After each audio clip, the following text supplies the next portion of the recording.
बहुत समय पहले की बात है। सुदूर दक्षिण में किसी प्रतापी राजा का राज्य था। राजा के 3 पुत्र थे। एक दिन राजा के मन में आया कि पुत्रों को कुछ ऐसी शिक्षा दी जाए कि समय आने पर वो राजकाज संभाल सकें। इसी विचार के साथ राजा ने सभी पुत्रों को दरबार में बुलाया और बोले, पुत्रों, हमारे राज्य में नाशपाती का कोई वृक्ष नहीं है। मैं चाहता हूँ कि तुम सब 4-4 महीने के अंतराल पर इस वृक्ष की तलाश में जाओ और पता लगाओ कि वो कैसा होता है। राजा की आज्ञा पाकर तीनों पुत्र बारी बारी से गए और वापस लौट आए। सभी पुत्रों के लौट आने पर राजा ने पुनः सभी को दरबार में बुलाया और उस पेड़ के बारे में बताने को कहा। पहला पुत्र बोला, पिताजी, वह पेड़ तो बिल्कुल टेढ़ा मेढ़ा और सूखा हुआ है। नहीं नहीं, वो तो बिल्कुल हरा भरा था, लेकिन शायद उसमें कुछ कमी थी क्योंकि उस पर एक भी फल नहीं लगा था। दूसरे पुत्र ने पहले को बीच में ही काटते हुए कहा।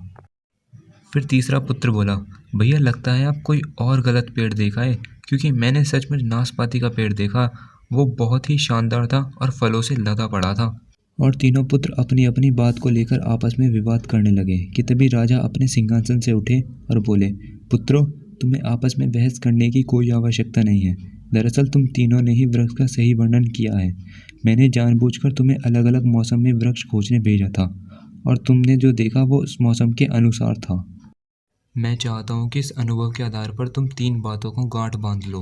पहली, किसी चीज़ के बारे में सही और संपूर्ण जानकारी चाहिए तो तुम उसे लंबे समय तक देखना परखना चाहिए, फिर चाहे कोई विषय हो, वस्तु हो या कोई व्यक्ति क्यों ना हो। दूसरी, हर मौसम एक सा नहीं होता।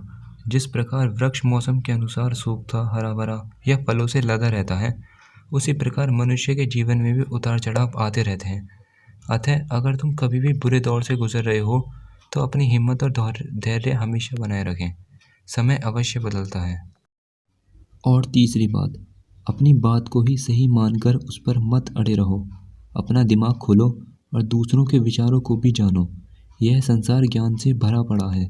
चाह कर भी तुम सारा ज्ञान अकेले अर्जित नहीं कर सकते।